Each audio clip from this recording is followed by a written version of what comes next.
Nuestras Biblias en Mateo capítulo 8.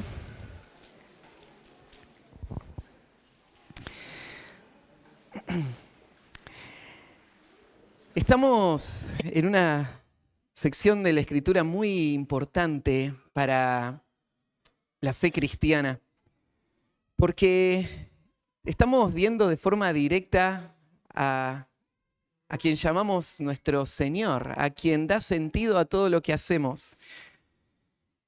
Estamos estudiando los relatos que nos cuentan cómo fue el ministerio terrenal de Jesús y entendiendo más de su persona, más de su carácter, más de su poder.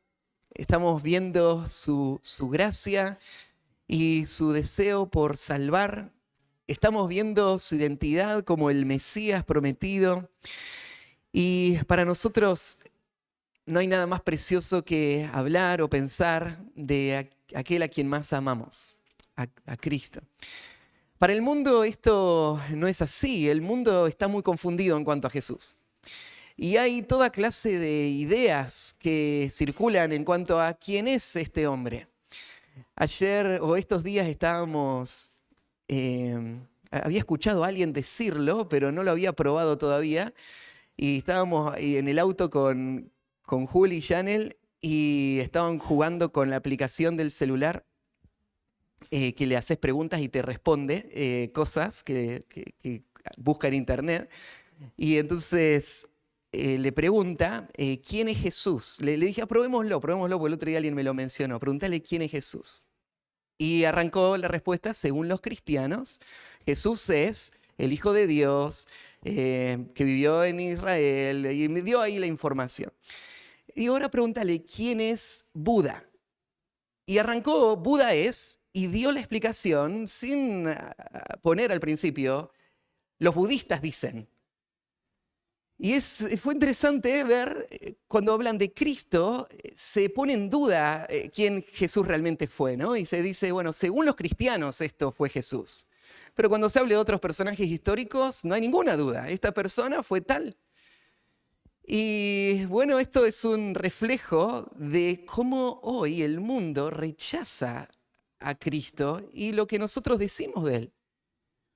Claro, suena bastante contra cultura, ¿no? Cuando hoy se habla de Jesús y se dice que él resucitó de los muertos, se hablan de sus milagros, de su poder, no parece que encaja con una cultura sofisticada, científica, que no es tan ingenua como para creer historias que son para niños, pensarían, ¿no?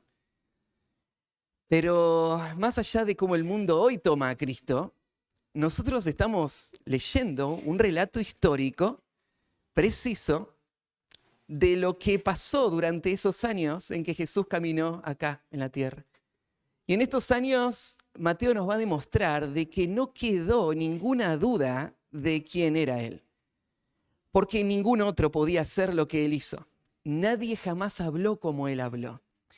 Su vida es la vida de un hombre que mostró las marcas de ser un hombre como cualquiera de nosotros, pero atrás estaba algo que era mucho más grande que cualquier ser humano que podría vivir.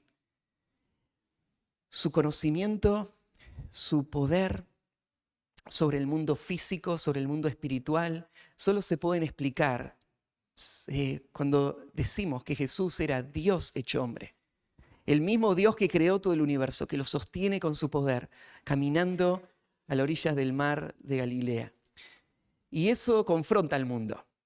Porque cuando vos decís que Jesús fue un personaje histórico, vos tenés que entonces responder a Jesús y decidir qué vas a hacer con él. ¿Vas a creerle o no? ¿Vas a seguirle o no?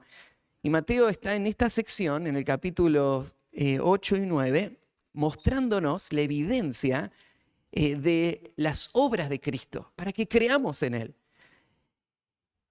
Y estudiamos los primeros 3 milagros donde Jesús sanó al siervo al leproso primero, al siervo del centurión y después a la suegra de Pedro. Cada uno de estos milagros mostró el poder que Jesús tenía sobre las enfermedades y la autoridad que él tenía para sanar. Y también mostró el carácter compasivo, la cercanía, el amor que Él mostró por los que sufren. Y mostraron esos milagros que Jesús puede cumplir lo que las profecías decían del Mesías, que el Mesías iba a restaurar toda la creación y que iba a sanar todas las dolencias y que iba a cambiar todo lo que el pecado había destruido. El Mesías lo iba a restaurar, iba a deshacer todas las obras de Satanás. Y Jesús demostró ser el único capaz de hacerlo. Jamás nadie hizo lo que Jesús hizo. Ahora, la semana pasada terminamos con un pasaje muy duro y confrontativo, porque vimos cómo dos hombres se acercaron a Jesús diciéndoles que querían seguirle. Y pensábamos, bueno, esto es lo que Jesús quiere, que la gente le siga, ¿no? Pero nos sorprendimos viendo que Jesús no se puso contento de que quieran seguirle, más bien les confrontó con el costo de seguirle a Él. Y les mostró que seguirle a Él no es solamente una cuestión de encontrar algún beneficio en Jesús, porque Jesús no tiene nada para ofrecerles en este mundo. Seguirle a Cristo más bien requeriría que una persona abandone todo, que una persona deje su vida, sus intereses, sus propiedades, sus bienes y que haga a Cristo el centro de toda su vida. Una persona le dijo a Jesús, déjame que primero me ocupo de las cosas de esta vida y después te sigo. Y lo que le dijo fue algo muy noble. Le dijo, déjame que primero cuide a mi papá que está en los últimos años de su vida y después te voy a seguir. Y Jesús le dijo, no puede haber nada en esta vida que estorbe tu compromiso de seguirme a mí, ni siquiera las cosas tan esenciales y básicas como cuidar a tus papás en los últimos años de tu vida. Si yo lo requiero, vos tenés que estar dispuesto a dejar que los muertos entierren a sus muertos y vos vení y seguime. Y nosotros tenemos muchas excusas para no seguir a Cristo. Algunas de esas excusas parecen muy nobles. Podrían parecer muy naturales, muy obvias. Tengo que cuidar de mi familia, tengo que atender a sus necesidades, tengo que vivir en este mundo, ¿no? Tengo que hacer lo que se requiere de mí. Pero cuando eso interfiere con mi decisión de seguir a Cristo, entonces tengo dos caminos que seguir. O le sigo o no le sigo. Y no hay dos formas de vivir la vida cristiana, veíamos la semana pasada.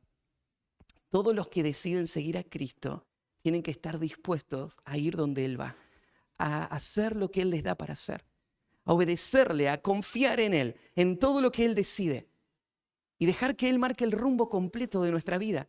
Es rendir toda nuestra voluntad a Él para que Él sea el Señor supremo, la autoridad final de toda nuestra vida.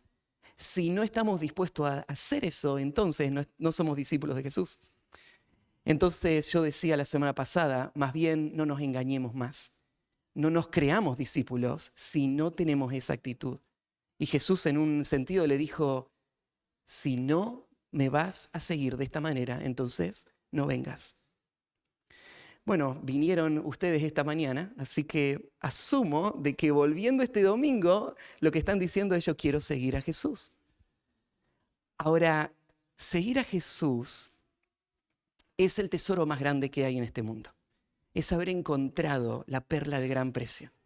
Tener a Jesús, aunque hayas perdido todo lo demás, es el mejor negocio, es la mejor inversión, es ese hombre que encontró ese tesoro y vendió todo para tenerlo.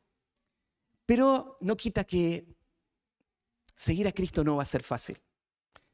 No sé el plan que Dios tenga para tu vida, los pasos que Él planeó de antemano para que vos sigas, pero yo sé que seguirle no implica que Él va a quitar todos los obstáculos, que va a hacer de tu vida algo fácil, y que entonces tu vida va a ser como navegar en un lago tranquilo con un sol radiante. Más bien, aún los que siguen a Cristo van a ser llevados por Cristo a situaciones difíciles. Y la próxima historia que sigue en nuestro curso va a ser la historia conocida de Jesús calmando la tempestad. En el contexto, vos notás por qué Mateo la puso acá. A Jesús calmando los vientos. Y es porque Mateo nos está mostrando que Jesús es poderoso y tiene la autoridad sobre toda la creación. Y esta historia nos va a hacer ver esto, cómo Jesús con su voz y una sola palabra detiene el viento y el mar. Pero aún Mateo está mostrando, siguiendo con lo que implica seguir a Cristo, cómo los que van siguiendo a Cristo, van siendo guiados por Él, aún en medio de las tormentas. El título del mensaje de hoy es El que gobierna sobre las tormentas. Y algunos recuerdan que en enero prediqué este mismo pasaje. Hay algunas cositas que voy a mostrar o que voy a señalar que van a ser distintas o que van a ayudar. Por el contexto venimos siguiendo el hilo de Mateo y esto nos ayuda muchísimo a entender este pasaje. Y también les preparé un bosquejo, que para la predicación anterior solamente le di un título, pero no había puntos. Ahora hay puntos en esta predicación. Así que vamos a hablar acerca del que gobierna las tormentas. Y vamos a leer primero el pasaje, ¿sí? Ahí en Mateo 8, 23 al 27. Dice así. Y entrando él en la barca, sus discípulos le siguieron. Y aquí que se levantó en el mar una tempestad tan grande que las olas cubrían la barca, pero él dormía. Y vinieron sus discípulos y le despertaron diciendo: Señor, sálvanos que perecemos. Él les dijo: ¿por qué teméis, hombres de poca fe? Entonces levantándose, reprendió a los vientos y al mar, y se hizo grande bonanza. Y los hombres se maravillaron diciendo: ¿qué hombre es este que aún los vientos y el mar le obedecen? Esto dice la palabra de Dios y este es un testimonio fiel de un evento histórico. Esto no es una historia inventada, ¿sí? No es una historia solo para que saquemos moralejas. Este es el poder verdadero de Jesús. Así que el que gobierna sobre las tempestades. Vamos a sacar 4 principios de este pasaje. El primero es este. Aún seguidores fieles de Cristo son llevados a través de las tormentas más feroces. Aún seguidores fieles de Cristo son llevados a través de las tormentas más feroces. Comienza el relato con Jesús yendo hacia la barca.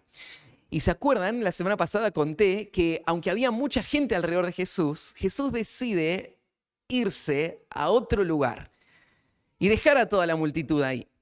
Y pensábamos juntos de que un predicador en nuestro tiempo estaría atrás de la gente, queriendo a las multitudes.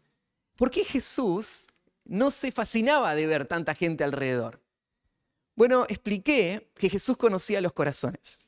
Y él sabía que toda esta gente estaba muy entusiasmada con él, pero no por las razones correctas. Ellos querían hacerlo el rey, pero era porque ellos pensaban que Jesús les podía dar mejores condiciones sociales. Ellos veían cómo Jesús sanaba a la gente y estaban asombrados de su poder, pero no estaban dispuestos a rendir su vida a Cristo. Ellos no querían ser discípulos de Cristo. Entonces Jesús crea condiciones en las que la mayor cantidad de gente va a desaparecer y solamente los que realmente quieren seguirlo van a venir con él. Así que él dice, bueno, vamos al otro lado y se cruza el mar.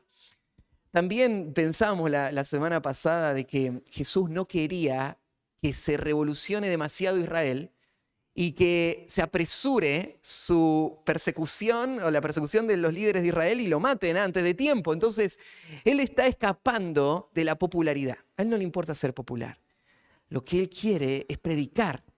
Él quiere llamar a las personas a la salvación, abandonar sus deseos y rendirse a él como el rey de sus vidas, de sus almas. Entonces, Jesús no está atrás de lo que la mayor cantidad de gente está atrás. Él está buscando sus almas, su salvación. Y él quiere predicarlo, al predicar el mensaje del evangelio. Así que él todo el tiempo se está moviendo. Si vos mirás la vida de Cristo y tratás de seguirlo, él no se queda mucho tiempo en el mismo lugar, porque él tiene que predicar. Todos tienen que escuchar y él va de un lado a otro. Así que ya sea porque él quiere alejarse de esas multitudes, por aquellas razones o por esta, porque él quiere seguir predicando, Jesús se sube a esa barca y ahora va a cruzar el mar. La barca era una embarcación pequeña, relativamente pequeña, un velero de madera que se usaba para pescar.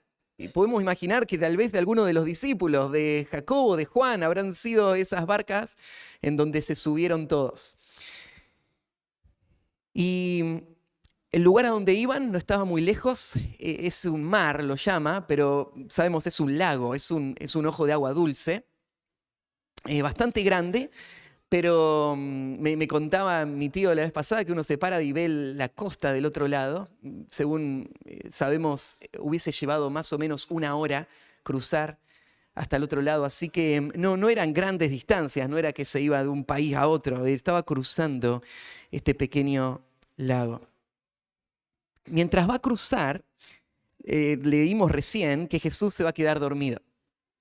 Y claro, había sido un día agotador. Había arrancado en la sinagoga, Jesús había estado enseñando, después pasaron por la casa de Pedro y estuvo con su suegra, mucha gente alrededor todo el tiempo, así que Jesús es un hombre como nosotros y él se cansa, así que se sube a esa barca, el día estaba tranquilo, podemos imaginar tal vez una suave brisa, va la barca impulsándose con la brisa y el ruido del agua y el sonido del viento hace que Jesús se apoye sobre lo que hubiese sido un lugar para sentarse, un cajoncito, y pone su cabeza ahí en la punta de la barca y queda dormido. Hay una expresión que sigue también ahí en el versículo 23. Jesús sube a la barca y sus discípulos le siguieron. Marcos, en el relato que cuenta esta misma historia, pero en su evangelio, nos dice que ahí van otras barcas junto con él. Así que el cuadro es Jesús y algunos con él y algunas barcas más, todas yendo en la misma dirección. Pero acá Mateo usa esta expresión, sus discípulos le siguieron. Y como venimos siguiendo el orden, vos podés ver que esa palabra le siguieron hace una conexión directa con la historia anterior. ¿Te acordás? Hay 2 hombres que vienen a Jesús y le dicen, Jesús, te voy a seguir a donde sea que vos vayas. Entonces Jesús le dice, bueno, pero no tengo dónde dormir yo, mirá que no tengo nada. Y ese hombre, no sabemos nada más de él. Otro hombre le dice, te voy a seguir, pero déjame que primero arreglo mis cosas y me ocupo de mis responsabilidades y después te sigo. Y Jesús dice, no, deja todo y vení ahora. Y no sabemos más de ese hombre. Pero acá, en la próxima historia, dice, sus discípulos le siguieron.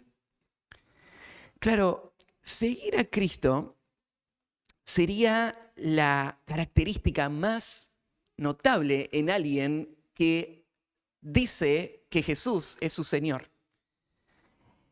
La expresión seguir a Cristo implica, como decía, ir a donde va Él, hacer lo que Él hace, seguir sus instrucciones.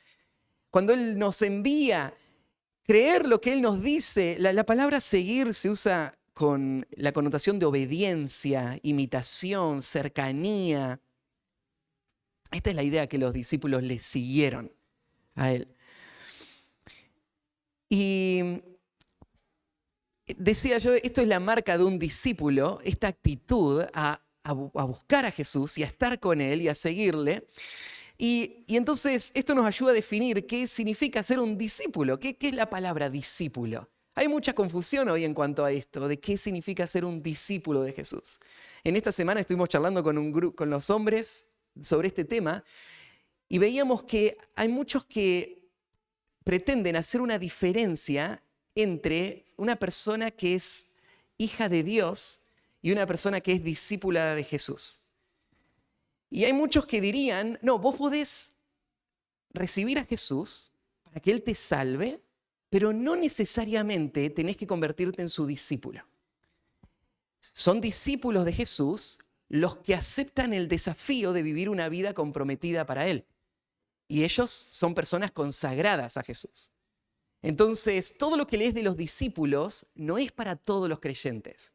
Es solamente para la gente que le dijo a Cristo que iba a darle toda su vida a él. Para ellos ese es. Pero vos mirás el Nuevo Testamento y eso no aparece, no hay ninguna distinción. Los discípulos son las personas que creen en el mensaje del Evangelio y responden escuchando y haciendo lo que Jesús les dice. Quieren estar con Él, se identifican con Él.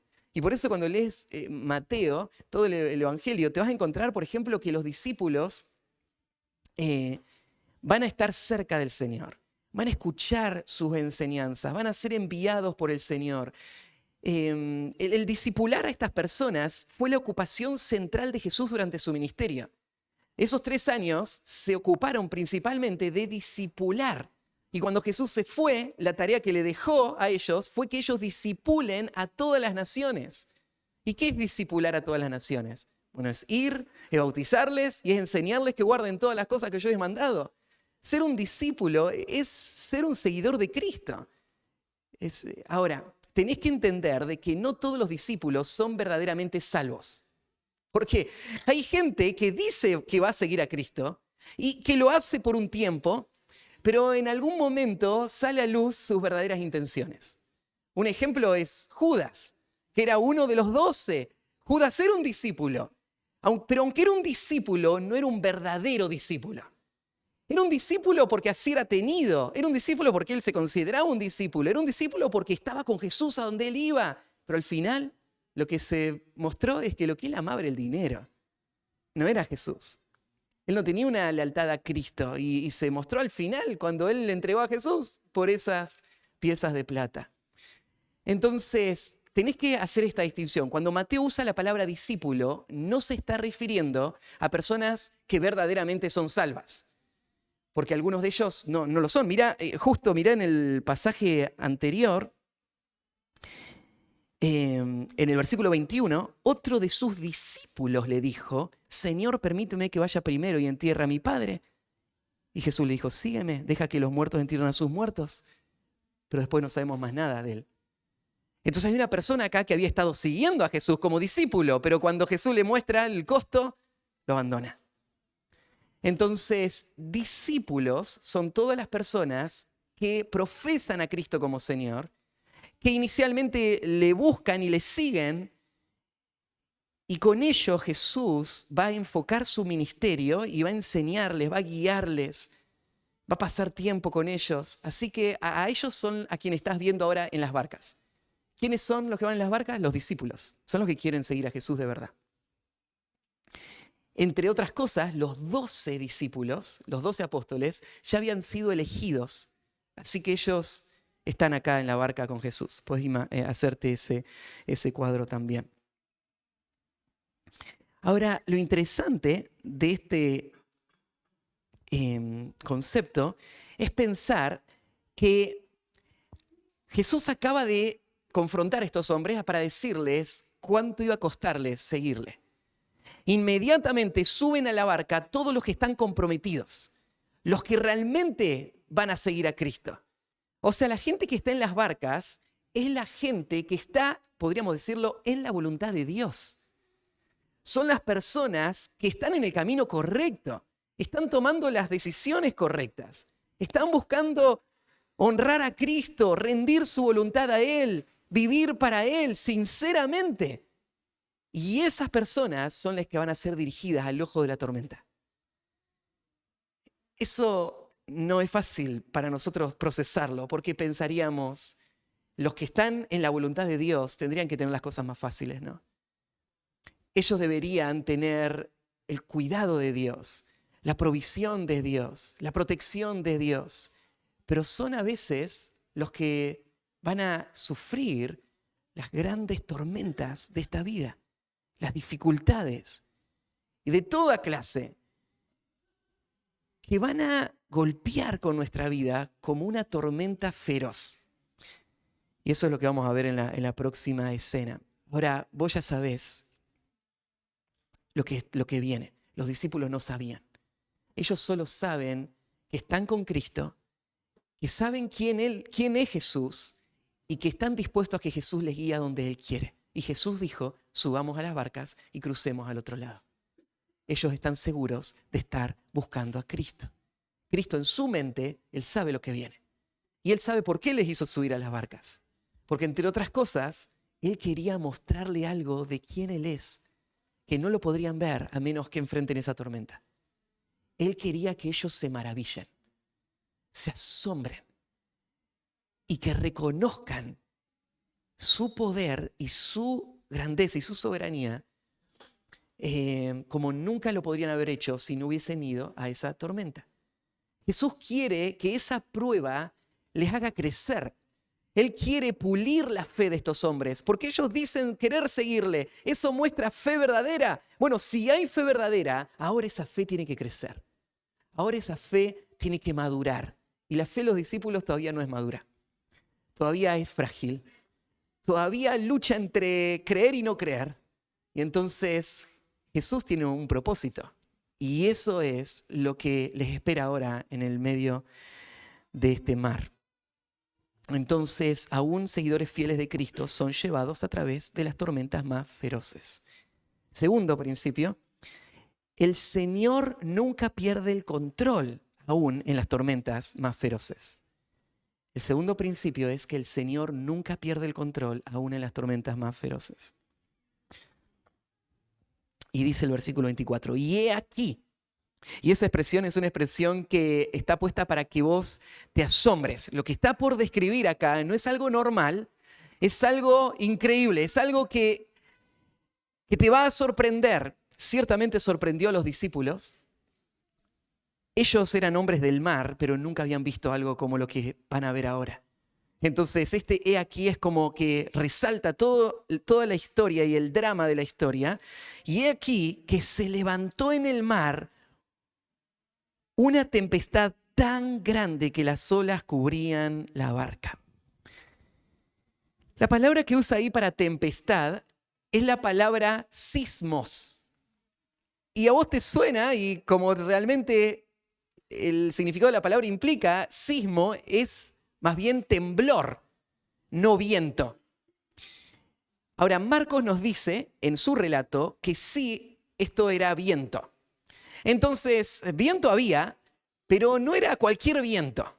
La palabra que usa Mateo para sismos es un sacudón, que en muchos otros pasajes se traduce como terremoto. Por ejemplo, cuando Jesús murió, hubo un terremoto. Y se usa la misma palabra que aparece acá, para hablar de ese evento. Y lo que pasó ahí con Jesús no fue un viento. Se sacudió todo y se partieron todas las piedras. O en Apocalipsis, cuando dice que en el último tiempo, cuando vengan los juicios, va a haber terremotos que van a sacudir todo el mundo. Usa la misma palabra que usa Mateo acá. Un sismo va a haber. Entonces, no sabemos exactamente qué pasó en ese mar. Pero se sentía como si vos agarrarías un balde lleno de agua y empezás a sacudirlo. Y las olas, ¿no es cierto?, empiezan a ir para todos lados y se vuelca para todos lados. Tenés que pensar en el mar de Galilea como un ojo de agua que está siendo sacudido con violencia. Había viento también, pero probablemente también incluyó un terremoto. No sabemos exactamente. Pero todo se sacudía violentamente como una tormenta que ellos jamás habían visto. El mar de Galilea es conocido por las tormentas, porque tiene características muy únicas. Toda esta zona de Israel tiene características que no hay en ningún otro lado del mundo. Y es que hay una depresión en el terreno que hace que toda esta zona quede por debajo del nivel del mar. Y entonces el mar de Galilea está, en comparación del mar Mediterráneo, mucho más bajo. Y esto hace que los vientos que golpean con las montañas que están al norte, donde nace el río Jordán, estos vientos cálidos empiecen a correr por un callejón, que es ese callejón donde está esa depresión, donde va el río Jordán, el descendiente, que cruza el mar de Galilea. y que sean vientos impredecibles que llegan de la nada y una tarde soleada se puede convertir en una tarde muy agitada, muy fácil por esos vientos. Ya de por sí, entonces los discípulos estaban acostumbrados a tormentas, pero esta era la madre de todas las tormentas. Era una tormenta como nunca habían visto. La describe acá como una gran tempestad, una tempestad tan grande que las olas cubrían la barca. Y vos pensás, bueno, físicamente, si vos tenés una ola que se le va por arriba, chao, la primera ola, ¿no es cierto?, los termina de hundir. Entonces, ¿qué significa que las olas cubrían la barca? Más bien está dando como si fuese una persona a mirar la escena y vos ves a la distancia esta barca y de repente la ves desaparecer. Porque las olas son más grandes que la barca. Entonces la barca se mete, ¿no es cierto?, y ya no la ves más, está toda tapada. Es una percepción, las olas cubren la barca, son más grandes que la barca. Bueno, otros, por ejemplo, en Marcos, pero en Lucas dice que la barca estaba por hundirse. Dice que se anegaba y peligraban. Y Marcos, en Marcos 4:37, dice que echaban las olas en la barca de tal manera que ya se anegaba.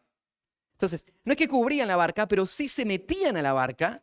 Y se metían a la barca tan rápido que no había forma de achicar. Y la barca ya estaba a punto de hundirse. Es lo que nos dicen. En medio de toda esa situación, dice, pero él dormía. Qué contraste total entre el peligro de la situación y la tranquilidad de un hombre que está relajado, descansando, sin ninguna preocupación, durmiendo como un niño. Es un contraste total entre los discípulos que están en pánico, pensando acá termina todo, nuestra vida se acabó, y el otro, Jesús en la punta de la barca, totalmente descansado. Bueno, el hecho de que Jesús esté durmiendo acá es uno de los cuadros más asombrosos que tenemos en el Nuevo Testamento. Yo muchas veces vengo en mi mente a esto para entender la humanidad y la deidad de Cristo unidas en una misma persona. La humanidad de Cristo está reflejada en que Jesús está en esa barca durmiendo. Realmente dormido. Él no está fingiendo estar dormido, Él está dormido. ¿Por qué duerme Jesús? Está cansado. ¿Vos entendés eso? Has estado cansado y te has dormido en los lugares más insólitos seguramente, ¿no? A mí me ha pasado. Te pasa, ¿no es cierto?, que te dormís en esas situaciones porque, bueno, sos humano y es una muestra de la fragilidad humana. Necesitamos descansar. Y Jesús, como humano, necesitaba descansar. Había sido un día largo, había trabajado, había estado con gente todo el tiempo y ahora está dormido. Pero dormir no solamente refleja la debilidad natural de Cristo, sino que muestra el estado de su alma. Alguien dijo una vez, si vos querés saber cómo está internamente una persona, fíjate cómo duerme. Una persona que está en paz, duerme. No significa que no tiene preocupación, que no hay dificultades en su vida, pero quiere decir que todo en su vida está, de alguna manera, sujeto y resuelto. Hay personas que, bueno, el tema del dormir hoy se resuelve de otras maneras, ¿no? Te tomás una pastillita que te haga dormir. Ahora, Jesús no está dormido porque se haya tomado nada. Él está dormido porque Él descansa completamente con toda su vida en un Dios soberano que tiene todo bajo control. Vos decís, bueno, Él es Dios, sí, Él es la segunda persona de la Trinidad, es Dios hecho hombre, pero ahora quiero que pienses en la humanidad débil de Cristo que reposa porque su alma está en paz. Porque Él sabe que su vida está dirigida por una agenda celestial que no va a ser interrumpida. Él no va a morir ahogado, Él va a morir crucificado. Esto fue anunciado desde antes de que Él naciera. Y Dios es poderoso para protegerle. El Padre, Él descansa completamente en el Padre. Todo está bajo control. Él no está angustiado, Él no está afanado, Él no está preocupado. Él está descansando, no importa lo que pase a mi alrededor. Y vos ves en esa escena a Jesús durmiendo, este principio que les señalé en el punto, el Señor nunca pierde el control. Fíjate el contraste entre lo que vos pensás de los problemas y lo que Dios piensa de los problemas. Son dos perspectivas totalmente distintas. Vos estás sintiendo la presión, vos estás viviendo la dificultad, ves, ¿no es cierto?, lo trágico que se pueden convertir las situaciones, pero lo que Dios está viendo es su poder, es su plan perfecto. Él sabe qué razón tiene para haber puesto esta situación. Él sabe qué resultado va a traer después de esta situación. Él sabe que todas las cosas obran para el bien de los que le aman. Dios no está preocupado. Dios no está en el cielo mirando el mundo, agarrándose la cabeza y diciendo todo se fue de las manos. Mirá lo que está pasando allá abajo. ¿Cómo hago para frenar todo este caos? Dios está tranquilo. Dios está en reposo, en un reposo continuo. Y todos los que han confiado en Cristo son invitados a vivir ese mismo reposo. Es más, ahora vamos a ver en las palabras de Jesús cómo Jesús cree que los discípulos deberían haber estado durmiendo también. Cómo Él cree que ellos deberían manifestar esta misma paz que Él tiene. Porque esto es lo que pasa cuando un hombre cree de verdad. Jesús dormía. Tercer principio, los discípulos de Cristo tienen a dónde ir en las tormentas más feroces.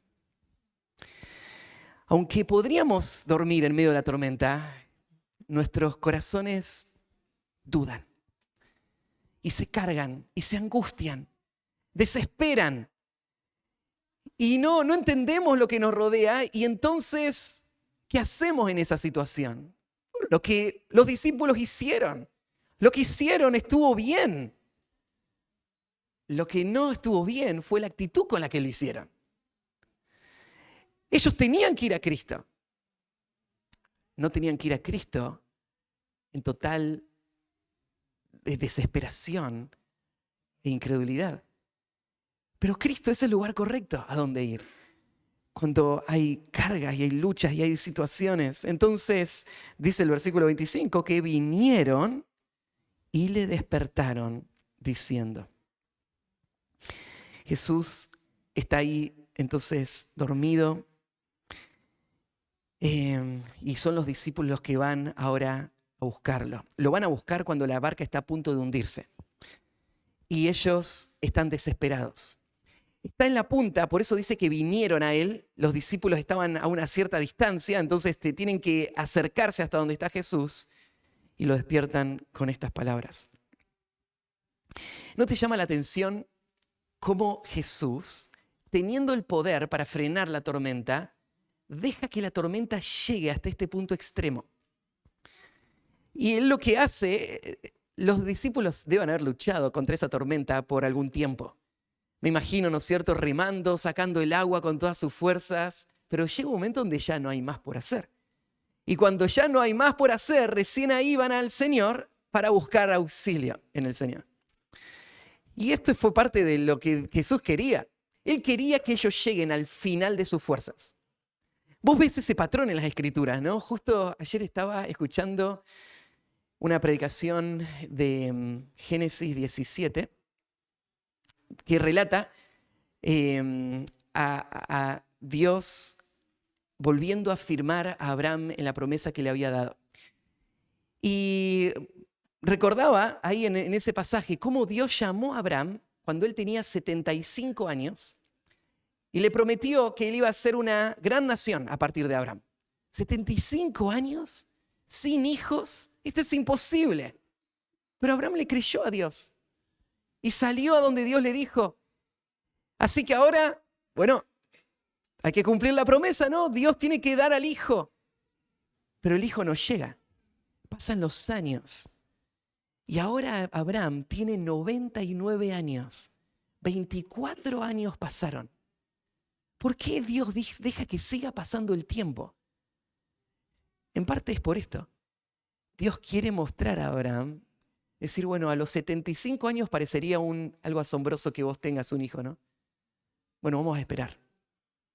Vamos a esperar para que no quede ninguna duda de que el poder que está dando esto es el poder de Dios mismo. No hay nada natural en esto, es todo sobrenatural. Y Dios lleva, ¿no es cierto?, hasta el final de sus fuerzas a la persona para mostrar entonces que Él es suficiente, que Él es poderoso, que Él puede cumplir todas sus promesas. Y algo así estás viendo acá en la escena. Estás viendo a los discípulos a punto de hundirse y Jesús que deja que llegue hasta ahí. Pero Él no va a dejar que se hundan. Obviamente, hay un programa todavía que hay que cumplir. Hay años todavía por transitar juntos. Dios tiene un plan para estos discípulos. Él los va a usar grandemente. Ellos no van a morir en esta situación. Pero vienen a Jesús con este clamor: Señor, sálvanos que perecemos.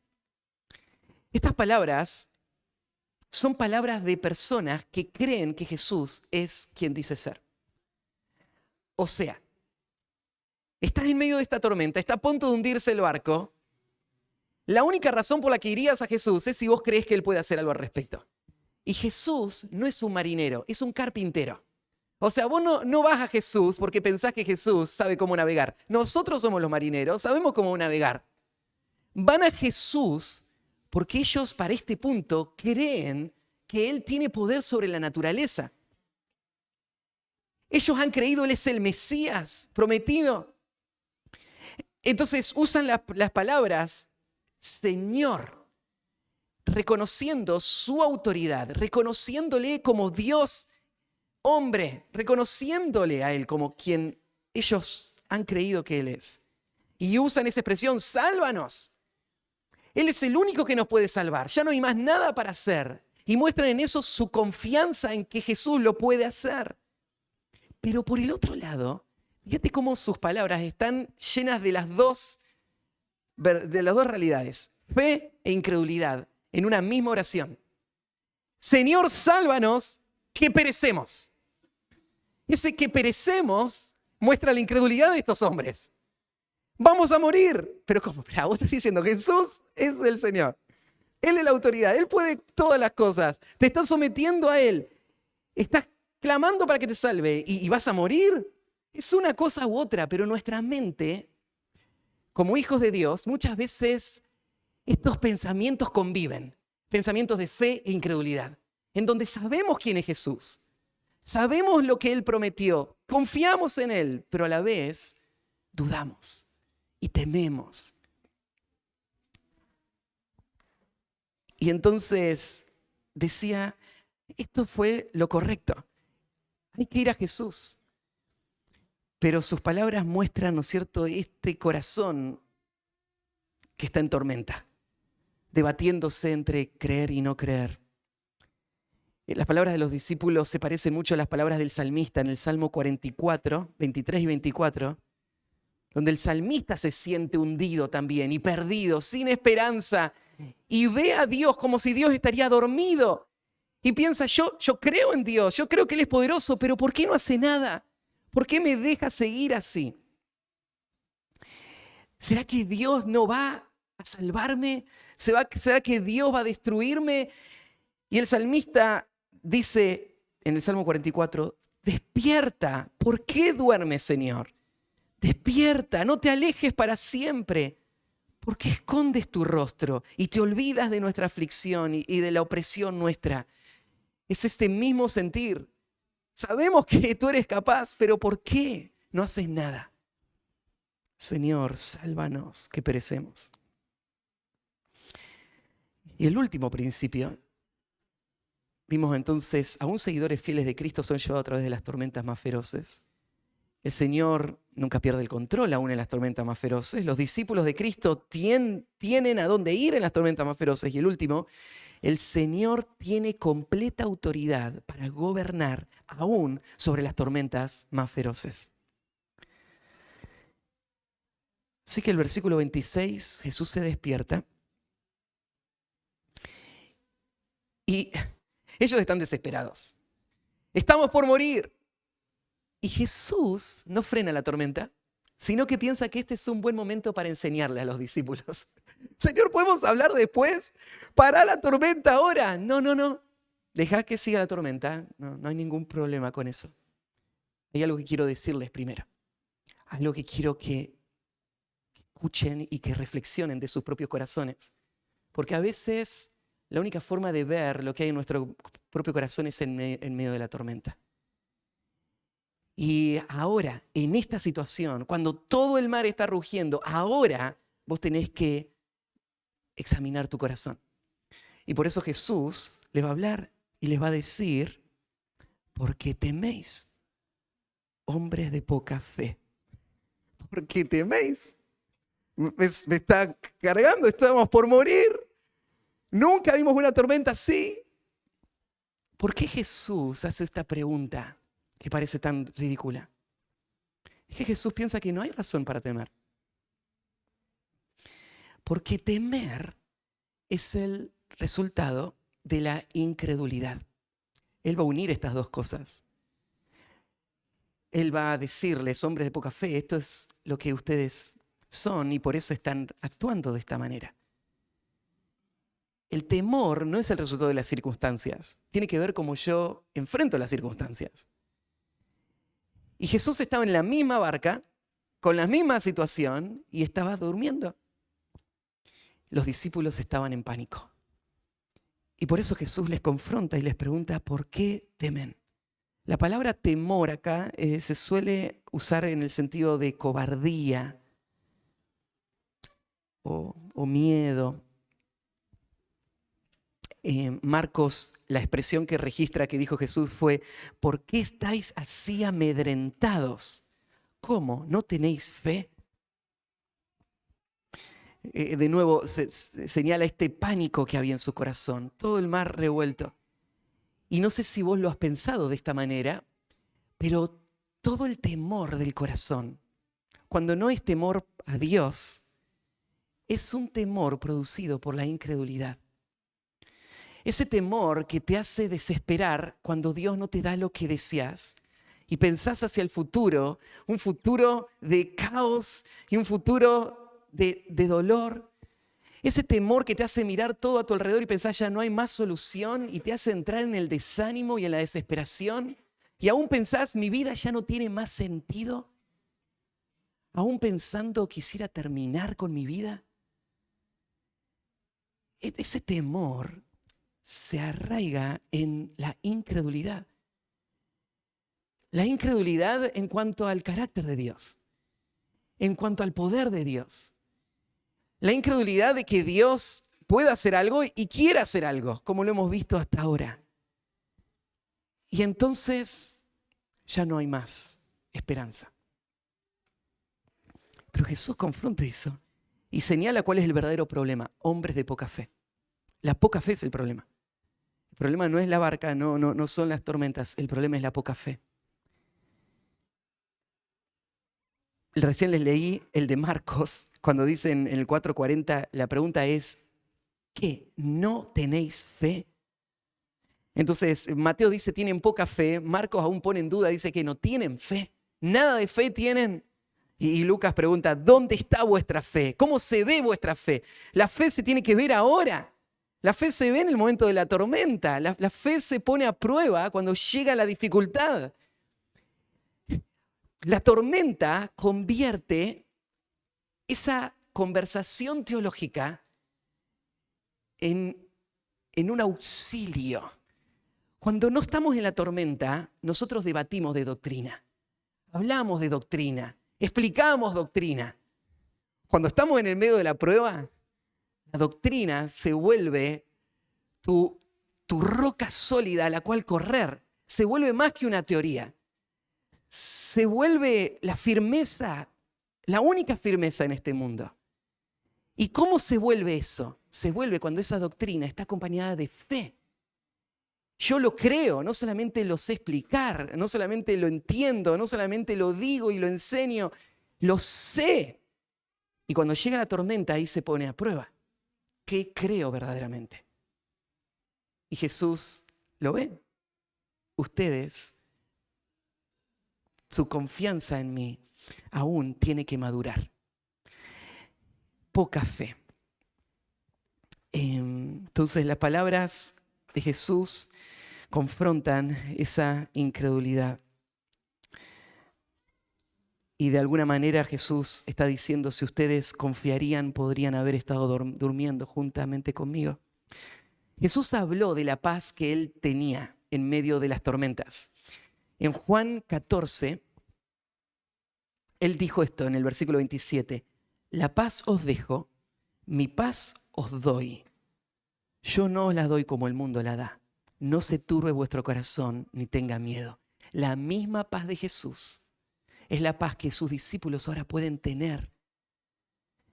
Y esa paz va a hacer que no haya miedo, que no haya pánico.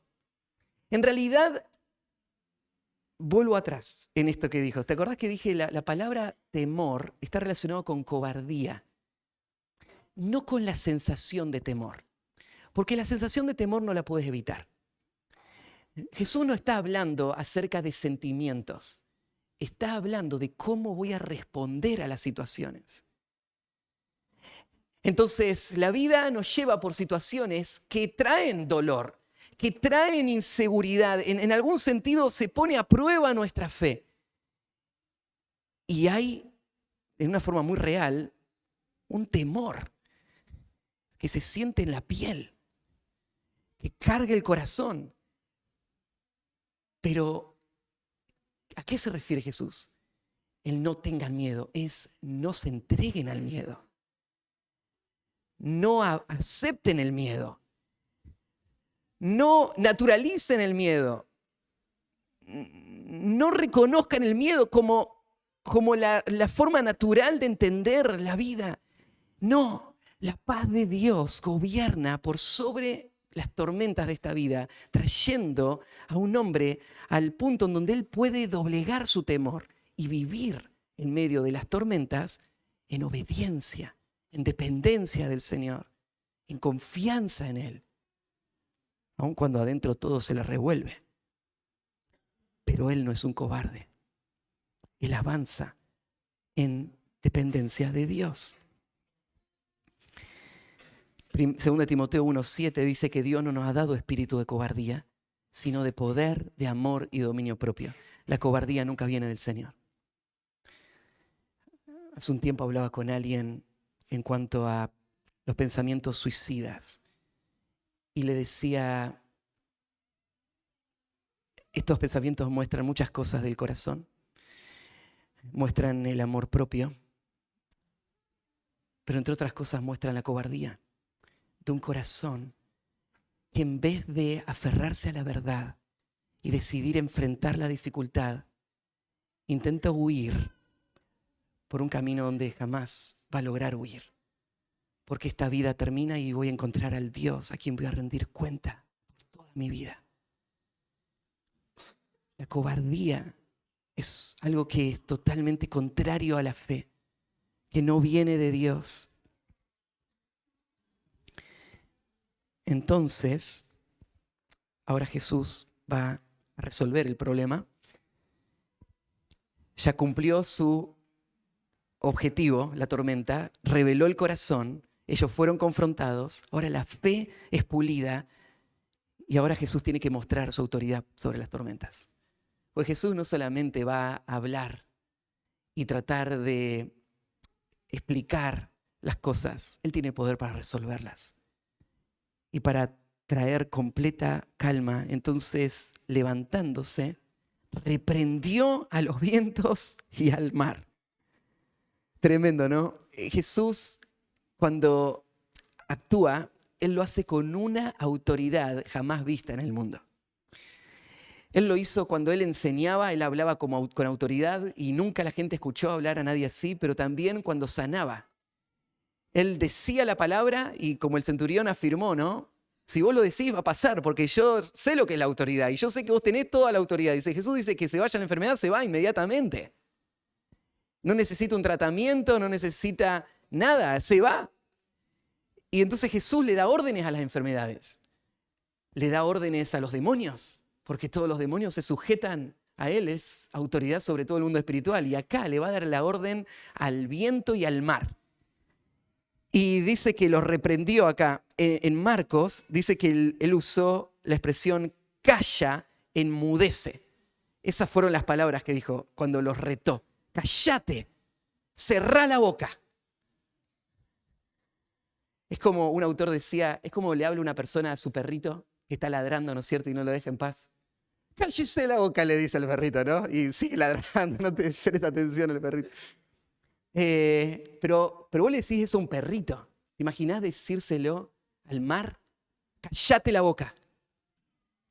Lo que está mostrando esta expresión es quién es Jesús en relación al mar. Jesús creó el mar, Él sostiene el mar, Él tiene autoridad completa sobre el mar. Él puso límites al mar y le dijo, de acá no vas a cruzar, y Él controla todo lo que pasa en el mar. Y Él no le va a sugerir, no le va a preguntar, no le va a decir, Él le va a ordenar, cállate, al viento. Y automáticamente se hizo gran bonanza. Esto fue un milagro también, porque si vos tenés una tormenta y frenás en ese instante toda la tormenta, aún el agua que ya empezó a caer va a terminar de caer, ¿no? Entonces, al menos unos instantes más va a seguir la lluvia. Las olas se están sacudiendo, vos sacudís el balde y después lo dejás. Un ratito va a tardar hasta que vuelva a estar tranquilo todo, ¿no? ¿Vos te imaginás sacudir un balde y lo dejás y ¡puf! ¿Se plancha? Eso nunca pasa. Es imposible. Pero eso es lo que pasó con este lago. Todo estaba sacudiéndose, el agua cayendo y Jesús dijo, calla y ¡pum! Todo está instantáneamente en completa paz. Eso fue algo increíble. Nunca pasó antes en toda la historia. El Salmo 107 habla del poder de Dios y parece estar leyendo esta historia cuando lo estás pasando este pasaje. Es solo Dios el que puede hacer esto, ¿no? Pero el salmista lo reconoce, Dios es capaz. Todo el mar lo obedece. Pero nunca nadie había hecho algo así. Mirá el Salmo 107, versículo 23. Los que descienden al mar en naves y hacen negocios en las muchas aguas, ellos han visto las obras de Jehová y sus maravillas en las profundidades, porque habló e hizo levantar un viento tempestuoso que encrespa sus ondas. Suben a los cielos, descienden a los abismos. Sus almas se derriten con el mal.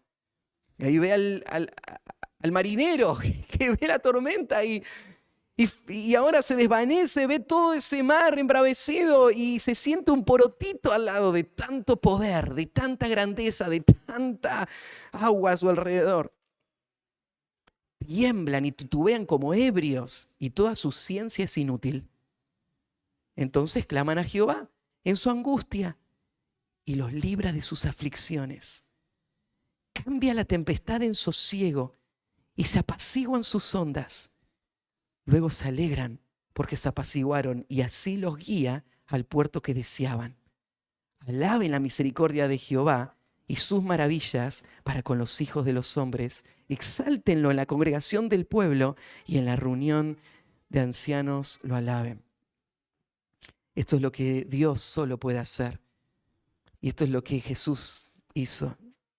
Y es un testimonio entonces de su deidad. Yo les decía, esta escena muestra la combinación de estas dos naturalezas en una sola persona.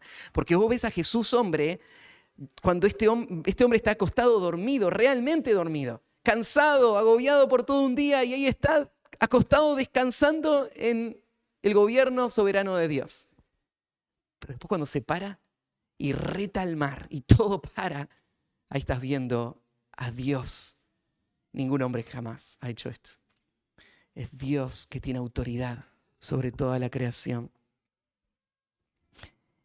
Y entonces, versículo 27, y los hombres se maravillaron diciendo, ¿qué hombre es este que aun los vientos y el mar le obedecen? Ahí Marcos hace un comentario más. No solamente dice que se asombraron, sino que agrega y dice, y temieron con gran temor. De repente, ellos habían creído que Jesús era el Mesías. Pero frente a esta demostración tan asombrosa de su autoridad sobre la creación, ellos reconocen lo que eso implica. Tenemos a Dios arriba del barco. Y ahora entran en pánico. Antes se había dicho que ellos temían. ¿Por qué teméis, hombres de poca fe? Pero ahora temen con gran temor. Tienen más miedo ahora que paró la tormenta que antes con la tormenta. ¿Por qué tienen tanto miedo? Tienen tanto miedo porque saben quién es Jesús. Saben que el que está arriba del barco es el Dios soberano, el santo, frente al cual se consumen todos los pecadores. Y ellos se ven ahí al frente y ellos entienden que su mayor peligro no es el mar, es Dios mismo. Si ellos fuesen a ser consumidos por la ira de Dios, no tendrían chance frente a Dios. Entonces ellos tiemblan delante de Dios y ahí aprenden lo que es la vida de fe. Es una vida que tiembla delante de Cristo, no de las tormentas. Lo único que le preocupa es deshonrar a Dios, no lo difícil que puedan ser las circunstancias, porque Dios es soberano sobre las circunstancias, Él las puede frenar en cualquier momento. Pero si en medio de las circunstancias yo me rebelo contra Cristo, yo no le creo a Él, lo acuso de falta de compasión o cuidado de mí, o pongo en duda su carácter, allí debería temer.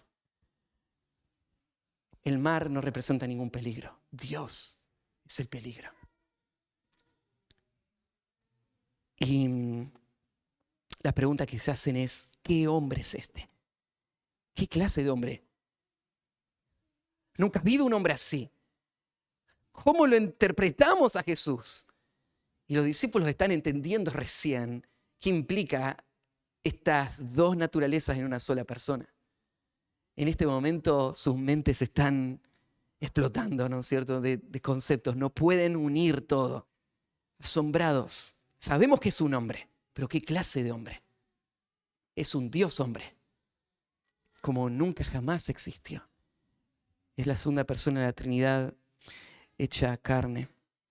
Y lo que reconocen es el viento y el mar le obedecen. Se sujetan. Él tiene autoridad suprema. Bueno, para terminar, podríamos sacar algunas implicaciones de este pasaje. Y primero, podemos volver a afirmar que la autoridad de Cristo sobre la creación es un testimonio de que solo Él es capaz de salvar al hombre perdido. Solo el Dios hombre puede rescatar al hombre de lo que el pecado hizo en sus vidas, en este mundo. Solo Cristo, no hay nadie más. En segundo lugar, hablábamos recién de la fe y pensábamos que el temor es el resultado de la falta de fe. Y tal vez la pregunta natural sería, ¿a qué le temes? Busca en tu corazón. ¿Qué es lo que está trayendo este desánimo, esta preocupación, esta desesperación? ¿A qué le temes? ¿A quién le temes? ¿Cuál es la solución? La solución no es que pare la tormenta. Dios tiene el poder para frenar la tormenta. Lo que hoy Dios quiere hacer es que examines tu corazón y puedas responder a Él en fe aún en medio de la tormenta. Y que vos puedas confiar tal como Cristo lo hizo en esa barca. en quién Dios es, en su poder, en su carácter. Y para eso tenés que mirar a Cristo, tenés que mirar a la cruz de Cristo. Y en la cruz de Cristo ver a un Dios que es poderoso para salvar y que desea salvar. Ver al Dios que vino a buscarte y que te dio en Cristo todas las cosas. Es un Dios que te mostró su gracia. Entonces el que nos dio todo en Cristo, ¿cómo no nos va a dar lo que hoy tanto necesitamos? Dios es a quien tenés que mirar. También tenés que ver en los discípulos que aún con una fe frágil, que luchaba entre creer y no creer, aún así Dios no los dejó naufragar. ¿No estás contento de que Jesús no respondió a ellos en base a la fe que tenían, sino más bien a las promesas que Él le había hecho? Él les dijo, vamos al otro lado. Y van a ir al otro lado. Y gloria a Dios que aún cuando tu fe es débil y has caído y has dudado y has reclamado y te has enojado y has decidido abandonar, aún cuando vos has dudado del carácter de Dios, cuando la fe genuina ha estado en tu corazón, Dios no te va a abandonar. Más bien Él va a confrontar tu falta de fe, va a pulir tu falta de fe para convertirla en una fe que brille como el oro. Una fe en la cual Él se va a gloriar cuando Él venga. Tu vida no está en tus propias manos. No se trata de cuánta fe tengas o no tengas. Se trata de un Dios salvador que quiso mostrarte su gracia y que te va a guiar hasta el final, hasta llevarte a un puerto seguro. Pone tu confianza en Él, ni siquiera en tu propia fe. También podemos saber, Dios trae pruebas a nuestra vida, aún siendo fieles a Él. Y estas pruebas Él las trae porque Él está buscando el fruto que esa prueba va a traer.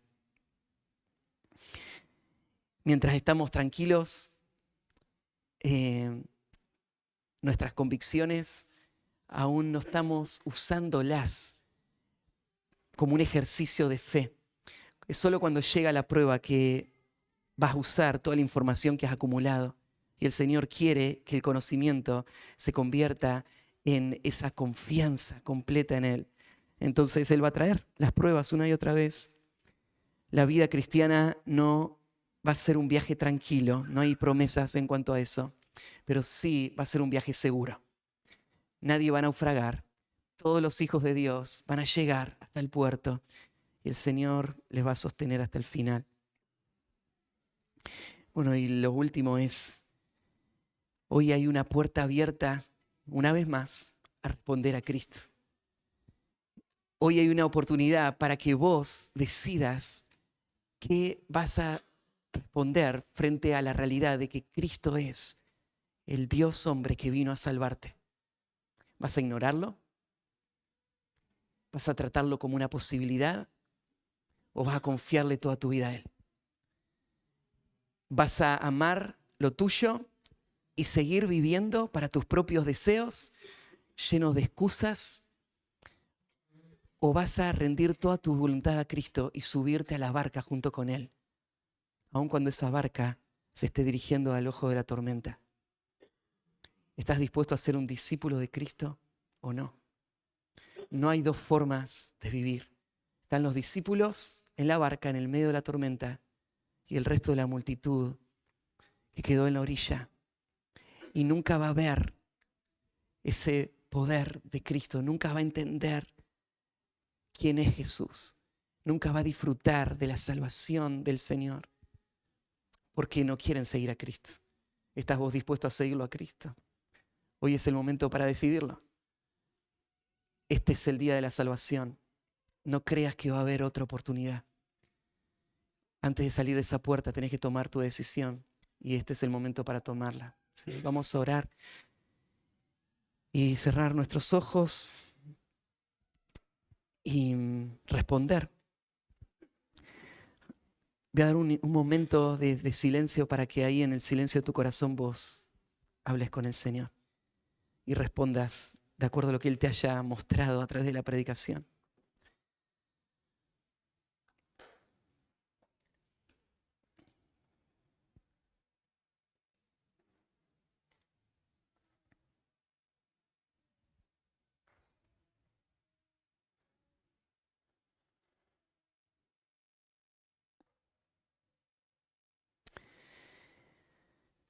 Señor, gracias por tu palabra que de forma tan clara nos revela quién eres tú y nos expone, nos muestra, Señor, nuestro corazón cargado de pecado y de incredulidad. Y si es que hay fe verdadera en nuestro corazón, es porque en tu gracia tú lo has concedido y nos has permitido ver a Jesús, reconocerle como el Salvador, abrazarnos a Él y seguirlo como el Señor. Pero no podemos confiar en nuestro corazón, es débil, nuestra fe es frágil. Solo confiamos en ti, Señor, que nos vas a sostener aún cuando llegue la tormenta. No nos dejes hundir, Señor. No nos dejes temer. Reprende nuestra incredulidad. Muéstranos a Cristo una y otra vez. Ayúdanos a confiar. Y dirígenos hasta el final de nuestras vidas. Te amamos. Queremos vivir para ti. Ayúdanos hoy saliendo de este lugar y a través de esta semana, lo que tú hayas planeado para estos días que vienen. Ayúdanos a vivir con esta determinación, a ser discípulos verdaderos, a seguirte a ti, a donde tú nos dirijas. En el nombre de Cristo Jesús. Amén.